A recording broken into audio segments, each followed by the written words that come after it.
and welcome back to the channel, and happy holidays to everyone out there. Merry Christmas. Have some breaking news coming in. PSA just revealed their 2023 pricing structure. I want to go through this and get my initial reaction, as I've only looked at one price and I want to react to the rest of it. It's not that great. So let's go ahead and jump on over here to the other screen, and this is it, guys. Wow, this is a shocker. PSA 2023 prices starting in January. Entry level price, $19 a card. That is a price increase over what we have all been experiencing in the last 6 months. I would not consider that a good thing. So let's just go through this and then I'll get my reaction afterwards. So value card orders, $19 for bulk, 20 card minimum. They are bumping up the max declared value from $199 to $499. So that's actually not that bad of a deal if you are submitting higher dollar cards, but in terms of the low volume, low dollar cards that really is the bread and butter of PSA that really contribute to, you know, the bulk of their business, this kills that low end market. Again, all right, $25 a card for anything max declared value hang on, what's the difference here? We have two things on here. Max declared value $499. I guess if you don't have 20 cards. Oh, that's a Collectors Club exclusive. Got it. All right. So Collectors Club exclusive. That's it. That's all you get for your money. 19 bucks a card. What a rip. I mean, yeah, you can pay $6 more a card and get the same thing. No minimum whatsoever. $40 a card. If you want 20-day turnaround time, max declared value $499. Looks like they are completely getting rid of the economy, $50 submission. Don't know if I like that. So $50 economy submission, which historically had max declared value up to $999, that's gone. And they are essentially combining that with regular. So regular is now $75 a card, max declared value up to $14.99, 10-day business turnaround time, dual service for bulk. This is one that has absolutely did that to me in the anus earlier this year, an economy order that took 5 months. And you all know what happened to values after 5 months. Down. $25 a card. That's basically kind of similar to what they had done previously, where they were doing a 20% surcharge to add on the autograph grade. This is actually higher than 20%. It's roughly, what, a 24-25% increase. 75-day turnaround time. I don't use that anymore because essentially it's worthless. It takes way too... It's not worthless. It just takes way, way, way too long. And time is money in this economy. Like, if things are crashing... All right. I just described everything. Let me get into my analysis because I'm clearly antsy about wanting to do the analysis here and jump in and make a comment on every single little thing. So let's just start at the top. 6 months, for the past 6 months, 6 months, we have been submitting cards at $22 a card, $18 a card, and now $15 a card. $15 a card for a solid month. I submitted some cards in early December, and they are just now getting into assembly and QA1. I had one hit QA1 this morning. Like, it was early December submission. Cards that I submitted right after Thanksgiving. So why are we increasing the prices again? If we're turning around cards that quickly, are you guys closing up operations? Because it seems like cards are getting pumped out very quick. There's no backlog. And I can tell you, increasing prices from 15 to 19 is not going to generate any more business. It's going to contract business. So I have cards that I've been buying specifically to submit at 15 and potentially 12. I'm going to try to get all those out at 15, and I can tell you right now, my submission volume to PSA moving into 2023 with this pricing structure is going to go down about 75%. The reason why is because the last 6 months, as PSA has opened the doors, yes, we've gotten cheaper prices, but the value of the PSA slab and the overall economy, just all the confounding forces that are resulting in sell value prices, it is cratering. It is crashing. And you can listen to all the other YouTubers out there. You can listen to Sports Card Investor. You can listen to Golden. You can listen to whoever you want who wants to pump up and prop up this market. listen to me, somebody who has been doing this for a while and is actively opening up my books for everyone on this channel. If you just go back to previous videos, I'm telling you, grading cards right now at the current prices, it is very difficult to generate an ROI because prices are crashing. Now, if you use this pricing structure appropriately, which is where I would eventually use this structure, I'm not going to be able to submit cards that you buy raw for less than 20 bucks. You literally have to submit cards that are $200, $300 cards. How many of those cards are out there that are gradable? There's not that many. I can just tell you, there's not that many. Out of all the cards that you see here, and I wish I could show this camera because I've got 500 slabs just sitting around here. I'm just swimming in slabs. Do you think that I would submit this card right here for $19? No.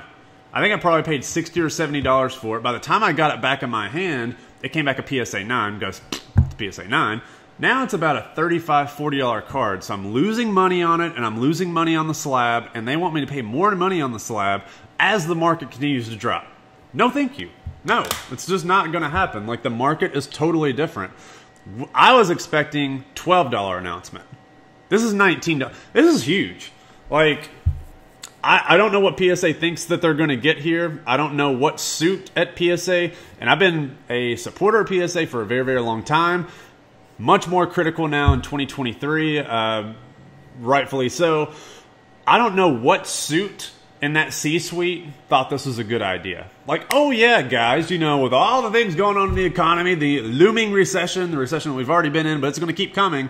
And the thing that's happening with card prices right now, oh yeah, let's just jack up prices. We're churning through cards, you know, cranking them out every, 4 to 6 weeks, bulk orders. Let's jump up the price a little bit because we clearly need to create more of a backlog.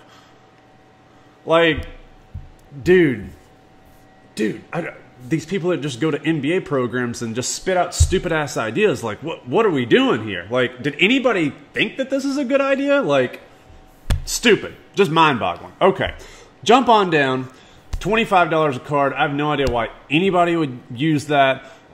Yes, if you submit a $500 card, but guess what? Whenever that $500 card gems, you're going to get upcharged to $75 because now you got a $1,000 card. So the upcharges that are about to happen from 19 and 25 to 75, trust me, they are starting to go through these like a fine-tooth comb. I got upcharged last week on a card that was supposed to be, they had said that it was going to be a $30 upcharge, going from $18 to $30 on a previous submission because they thought the card was extremely valuable. I showed them a comp of $198, which is right less than their $199 declared value, and guess what? The upcharge got reversed. But they are getting very aggressive. Very, very aggressive on upcharges. So good luck submitting a $300, $400 card and then having it PSA 10 because guess what? Now you've got a $600 to $700 card and that upcharge is now going to get upcharged to $75 and now PSA is going to be getting 10% of the value of that card in that $600 to $700 bracket. So this is another, like, that's horrible. Any of those cards that end up gemming and getting in that $600, $700, $800 range, there is a significant portion of your fees that are going to be going to PSA to pay for it because they're going to upcharge the piss out of you. They're starting to do it. It is ramping up. Trust me. I've got 2 emails in the past 2 weeks on upcharges. Just saying, they're ramping up. All right, and then the dual service, I've already talked about that. These guys are slow as molasses. Who knows? They got like 2 graders doing dual service. It was a good thing while it was going. Then it got popular because people saw you could make a little bit more money. And then bam, they got slammed. And I guess they still have 2 graders because I haven't used the service since I got screwed on the grader of death. Not only are they going slow on that, they're also grading them much more harshly. I mean, I'm just saying based on my experience, you can go look at the PSA pop reports, PSA DNA versus PSA. From the sets that I grade, there's a clear difference in how those cards are getting graded. Clear difference. Okay, so, I mean, that's my take. I don't really know what else to say. This is very, very disappointing as we're going into the new year. Again, they may have specials. This may just be the posted prices. Why there's a posted price increase whenever the posted price right now is $18? Sorry for you registry guys out there. I really am. I was actually buying modern cards that would be good for the registry of people that are collected and kind of getting away from a lot of the speculative stuff lately, because the speculative stuff is tanking so fast. The collectors are the only people keeping a buoy in this hobby and keeping it afloat right now. Like, all the speculative stuff is just tanking. The collector base that has been here forever, that has been the bread and butter of the hobby, that is really just kept this thing going. You guys have been the mainstay in this hobby, and you've been through the ups and downs and through the speculative waves of the past couple of years, and you're getting screwed right here. Like, unfortunately, people who grade cards and try to deliver those cards to you, we're not going to be able to do it at these prices. So we'll see what kind of specials they have. Likely, if the specials are 80s and older specials, again, I won't take part of them. We'll see if there's any modern specials. But again, it's one of those things where you're going to have to wait for a quarterly special. I don't want to sit on inventory for a quarter. And then whenever the quarter comes, I don't want to buy inventory and try to accumulate it over a couple of months and submit one order. So this is... This is bad news, dude. This is horrible. This ain't good. I tell you one thing, you gotta get all this stuff sent out, and then I'm just projecting the volume of cards that I submit in 2023 is going to be so much lower than what you typically see. And it's because of decisions like this. Like, it just is. Like, let me know what you think down below. Are you somebody who is also a little bit irked by this? Because this is frustrating. All right, what are the thoughts on it, on how this is going to impact CSG, SGC, and all the other players? No impact. No impact. Maybe a slight uptick for their business, for like a CSG, potentially. SGC, I don't even know where they're at right now. I mean, they're what are they? Are they down to 15? Are they down to 18 yet? I honestly can't remember. I know they have a couple promos with PWCC, which seems like a waste of money for anybody trying to submit through that, because good luck getting a premium. I don't know what card you're going to try and submit at $20 and try to get a premium on, and then also pay PWCC their fee. Story for another day. Yeah, this is just such a crowded marketplace right now. This is just not good. Not good. Not a good place to be in sports cards in 2023. It's a good time to get out of sports cards, but I wouldn't say it's a good time to get in sports cards. All right, let me know what you think down below. Enough of a rant.